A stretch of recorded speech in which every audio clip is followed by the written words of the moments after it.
आप देख रहे हैं केसरी उजाला न्यूज।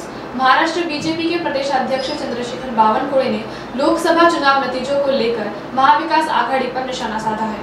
उन्होंने कहा कि इंडिया अलायंस ने तमाम जातियों से पीएम मोदी के बारे में झूठ बोलकर वोट लिए हैं।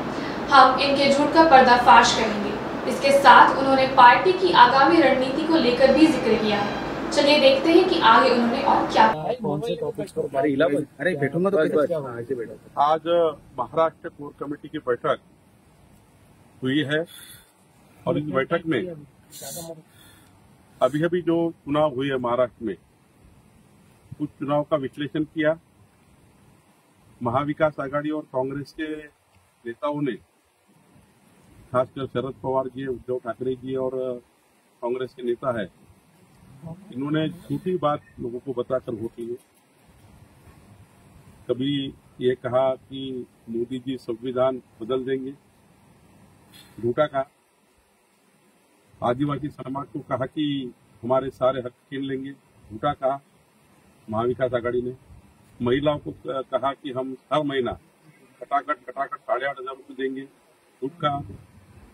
झूठ बोलकर वोट लिया और इसमें हम लोग इसके झूठे वादे जो किए उसमें हमारे कुछ वोट जो जनता ने महाविकास आघाड़ी को वोट दिया। लेकिन अब जनता को समझ रहा है कि ये झूठ बोले एकदम से।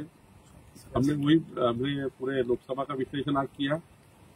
हमारी क्या गलती है उसको भी सुधारने का प्रयास हम करेंगे और हमारी सरकार से, केंद्र की राज्य की सरकार से जनता की जो डिमांड है, मांगनी है, वो पूरा करने का प्रयास करेंगे। ऐसा यहाँ पे चर्चा हुई। हम एकनाथ शिंदे जी की भी बात करेंगे, अजीत दादा और देवेंद्र जी की चर्चा करेंगे।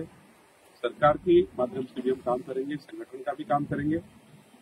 और रेगे विधान परिषद में जो चुनाव हो रहा है 11 सीट का, उसमें हमारे कोटे में जो सीट आ रही है उसके बारे में कुछ नाम चर्चा करनी थी, वो भी चर्चा हमने की।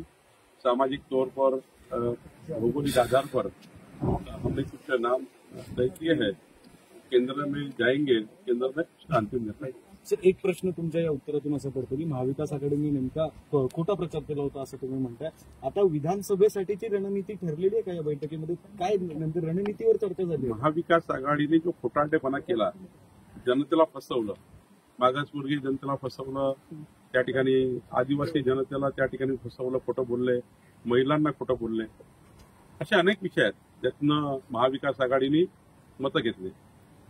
पण हे आता लोकांना असं वाटतं आहे की मोदीजी प्रधानमंत्री पदाची शपथ घेतल्यानंतर की आमची खरं तर या खोट्या गोष्टीमुळे आम्ही तिकडे गेलो, तर आता मोदीजी प्रधानमंत्री झाले आहेत, पुन्हा एकदा मोदींच्या नेतृत्वातल्या सरकारने जे वचन दिले आहे त्यानुसार मोदी सरकार काम करेल, तर जनता नक्की त्या खोटारडेपणातनं बाहेर निघून मोदीचं सरकार आणि महाराष्ट्र सरकार, डबल इंजिन सरकार, शेवटी केंद्रामध्ये जे सरकार येतं, राज्यातलं सरकार एका विचाराचं असेल तर राज्याच्या जनतेला फायदा होतो।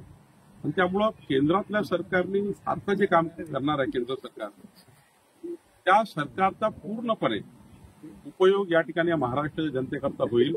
शेवटी महाविकास आघाडीचे सरकार येणे व त्यांचे लोक येणे म्हणजे मोदी सरकारचे संपूर्ण काम बंद करणे आहे। जे मोदीच्या सरकारने मागच्या 10 वर्षात कामं चालू केले आहेत किंवा करणार आहे किंवा उद्या जे मंजूर होणार आहे महाराष्ट्रात, महाविकास आघाडीचे एकच काम राहील, केंद्र सरकारचे काम बंद करणे, केंद्र सरकारच्या योजना लोकांना जाऊ देणे नाही, केंद्र सरकारच्या योजना थांबवणे। म्हणजे एककडे केंद्र सरकार मदत करायला तयार आहे महाराष्ट्रात, पण महाराष्ट्रात जर उद्या काही चुकीचा निर्णय झाला तर जनतेला नुकसान होईल। आणि म्हणून केंद्रातलं सरकार आणि राज्यातलं सरकार एक जर असेल तर महाराष्ट्राला फायदा होतो। आणि म्हणून मला वाटतं जनता पुन्हा आम्हाला साथ देईल। हीच रणनीती असणार आहे, म्हणजे हाच मुद्दा असणार आहे? नाही, अनेक मुद्दे असणार आहे, अनेक मुद्दे असणार आहे। मी सांगितलं की डबल इंजिन सरकारचा फायदा होत असतो। डबल इंजिन सरकार एक मताने एक दिलानं काम करतं।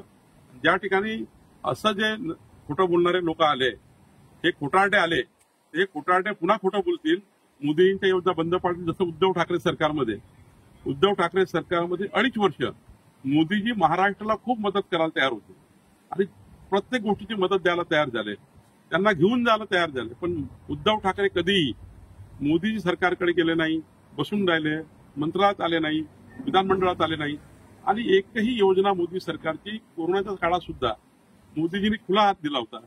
पण या लोकांनी मोदीजींचं काही नको आम्हाला, मोदी सरकार आम्हाला चालतच नाही या भूमिकेतनं काम करतात आहे. मला वाटतं दोन्हीकडे सरकार असेल तर जनतेला फायदा होईल. धन्यवाद.